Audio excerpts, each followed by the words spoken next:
Hey guys, it's RiatsBoy89 and today I'm gonna be watching this video called Try Not to Suffer Hardest Edition. And well, I'm already scared because I'm really bad at not suffering. I mean, like, I suffer at everything. But hey, yeah, let's get on with the video, shall we?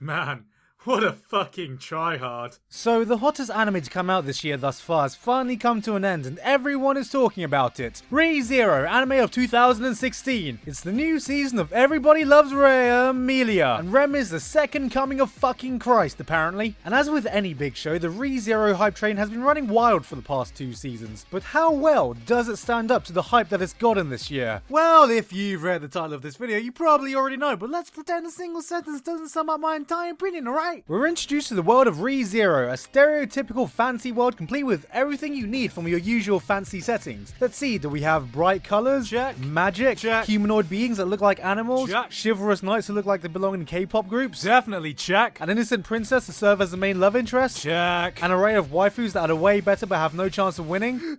Check. A sexy cat lady you're attracted to who you're told has a penis?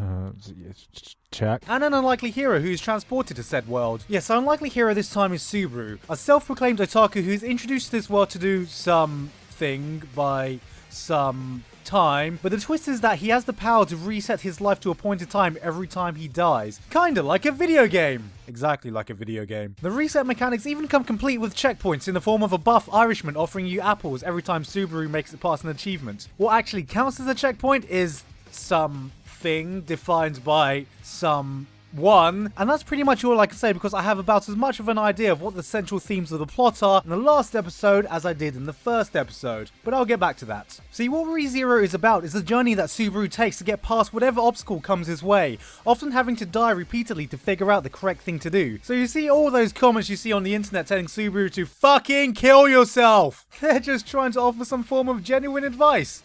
Probably. Literally fucking kill yourself though. The first thing that really stands out about this show is its surprisingly dark and gory content, which contrasts the saturated colours and bright tone the series initially gives off. Yet it manages to pull this off without ever feeling too out of place or edgy. It's not teen angst we're dealing with here, and it's not violence for the sake of violence either. It does well to highlight the fact that the act of dying is not a pretty thing, showing us why Subaru doesn't want to off himself whenever there's just the slightest hint of trouble. But the series truly starts to shine during the second half when the mechanics of the time reset are used to the greatest effect. And what effect is this?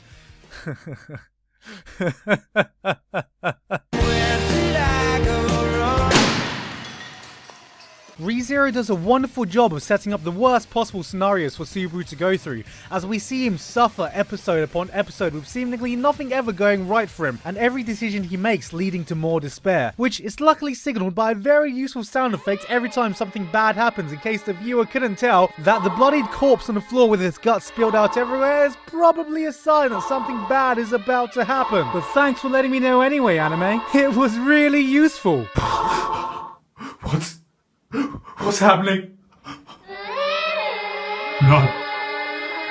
No! It's all about the suffering that Subaru goes through because people he cares for are murdered, tortured, and he goes through some horrific events. And it works because thanks to the time reset, you can put your character through multiple traumatic events with no consequence to the overall plot. And ReZero definitely pushes this concept to the limit. Every mechanic is present to invoke the most drama possible, leading to some very emotional and shocking moments throughout the show. Because even though we know that everything can be reset upon death, it doesn't detract from the fact that Subaru has to experience all these things happening to him, and that everyone aside from him doesn't know that the events can be reset, as this is their reality and they act that way. So while the mechanics do work like a game, it certainly never does feel like one, as it's never as simple as just pressing a reset button on the menu. We really feel for him as we essentially see a character mentally and physically beaten down repeatedly, but it does make for one hell of a gripping ride, even if I don't know what kind of shit he did to deserve all this happen to him. Seeing Subaru slowly transform from the bright optimistic person he was originally to the full-on mental breakdown is what really makes it such an endearing watch, as morbid as that sounds. As a character, Subaru, whether you think he's likable or not, is what carries this show. For all intents and purposes, the world he's thrown into is a pretty cliche fantasy world with cliche characters to boot. But Subaru himself is a breath of fresh air from the usual otaku protagonist who is transported into a fancy world where he becomes a hero of some sort with no trouble at all. While he considers himself a hero initially, in a grand scheme of things, Subaru is almost entirely powerless compared to everyone else. He has a tremendous amount of character flaws, and he slowly realizes he is not the grand hero he thinks he is when the show makes this abundantly clear by the amount of trials he has to go through to achieve anything. His only weapons are the knowledge he gains on every cycle and his positive outlook on life, which is shown that 90% of the time means absolute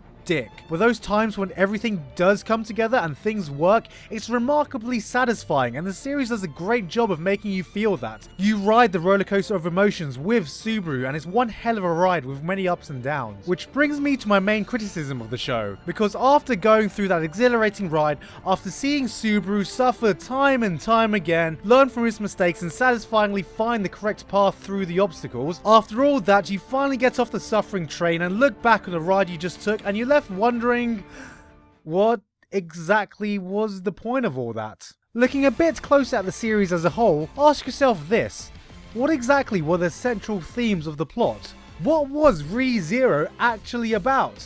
I mean, fuck, in one show we have the Antiques Roadshow, Hayate the Dickhead Butler, CSI Mansion, Rembo, the British Royal Family, Fantasy Isis, and the Adventures of Moby Dick without anything really tying it all together. There is nothing really driving the plot for Subaru aside from worship Amelia and try not to die. You could maybe argue that the Royal Selection and the Witch's Resurrection is the central driving force, but those are only really background events to everything that is actually going on, and in the entire series, no real progress is made towards either of those plot points. The entire plot seemed to be completely reactive rather than proactive. At the beginning of each arc, you really had no idea where the plot was going, and that includes what could happen in the second season. Instead, it felt more like the author was thinking of every possible way to trigger some event to make Subaru suffer as much as possible. It never feels as natural as other dark shows that sees characters going through hardship because, as I said, there's no real rhyme or reason for the suffering as everything that happens is entirely reactive. In the end, you just kind of expect something to go wrong to make Subaru suffer because why the hell not? It's happened every time before. But apart from that, we're cool, right? I mean, all the characters are fine and everything.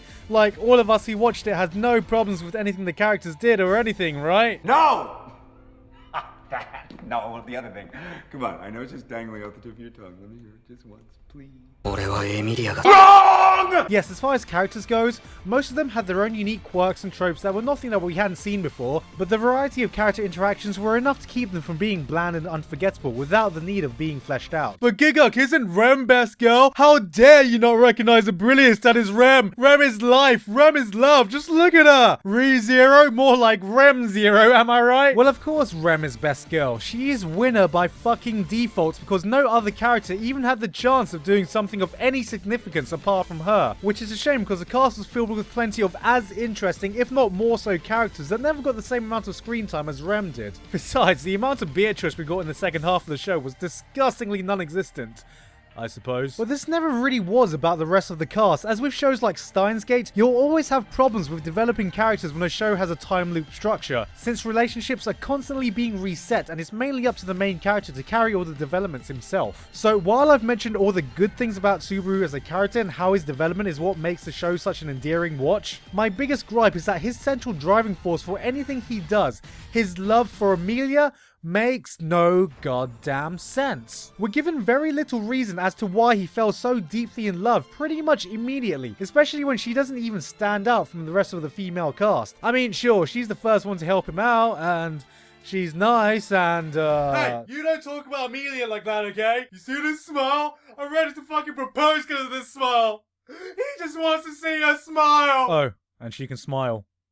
Fucking yay. It's a problem because pretty much every action he takes in the entire course of the series revolves around her. He blindly white knights her harder than a horny teenager at a gamer girl convention, and because of this the final few episodes of the show suffer, as instead of building up to a proper emotional climax, it kinda just feels cheesy and forced. And are you an absolute fucking idiot, Subaru! Overall though, ReZero was an enjoyable ride throughout and one I definitely recommend watching. Despite the flaws with its characters and plot, the staff have done a fantastic job with the source material they were given, resulting in a show that looks great, sounds great, and to its credit, contains one of the best episodes of anime I've seen in a while that had my jaw on the floor. It's definitely not as deep or as fleshed out as it pretends to be, as once the shock of every event wears off, there's nothing much else to carry it. But that doesn't stop it from being really entertaining when you're watching it. So yeah, that was pretty much it, but if like me you're tired of seeing best car Subaru suffer so much, and just wished he'd save us all the hassle and just jump off the planet already so he can restart again,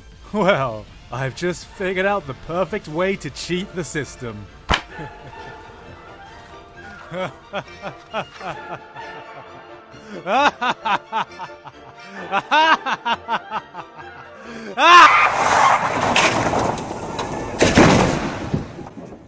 Whoops. Hey guys, unfortunately my camera's broken, so no on-camera appearance today.